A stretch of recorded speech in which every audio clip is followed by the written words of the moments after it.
দেখো তাহলে এই প্রবলেমটা সলভ করবো কেমন। দেখো এই হ্যাঁ প্রবলেমটাতে কি দেওয়া আছে, দেওয়া আছে এটা ইজ ইকুয়াল টু এটা। তাহলে এখান থেকে দেখো আমরা কি করতে পারি, আমি এটা থেকে স্টার্ট করতেছি, একটু মনোযোগ দাও ভালো করে।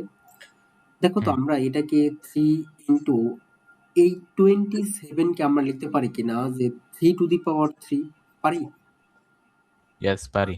টু দি পাওয়ার এক্স যা আছে তাই থাকলো।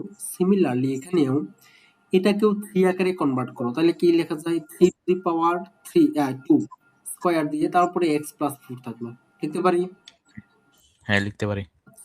দেন দেখো তাইলে এখান থেকে 3 ইন্টু 3, এখন দেখো তো লেখা যায় কিনা এর উপরে 3x হবে না, এটা ইয়েস। পাওয়ারটা কি পাওয়ার উপরে, তাহলে কি এটা মাল্টিপ্লিকেশন হয়ে যাবে না। হুম আচ্ছা তাহলে এখান থেকে দেখো এই টুটা কি এই টোটালটার সাথে মাল্টিপ্লিকেশন আকারে হবে না। ইয়েস। তাই আমি লিখতে পারি কিনা একবারে যে 2x প্লাস 8, হুম পারবো। হ্যাঁ পারবো।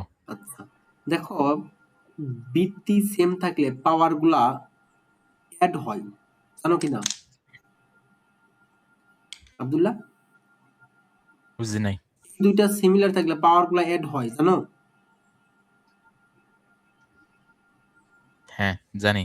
জানো হ্যাঁ জানি। আচ্ছা তার মানে কি হবে 3 টু দি পাওয়ার এর পাওয়ার হিসেবে কত আছে, এটা এক কত ওয়ান। 1, তাহলে কি হবে 1 প্লাস 3x হবে না, yes. Equal to 3 to the power 2x plus 8। তাহলে এখন এই 3 এই 3 ক্যান্সেল করা যায় না।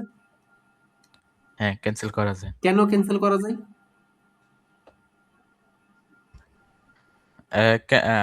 কারণ 3 আর ইকুয়াল টু 3 সেম, তো আমরা ক্যান্সেল করতে পারি, আচ্ছা আচ্ছা শুধু পাওয়ার রাখবো।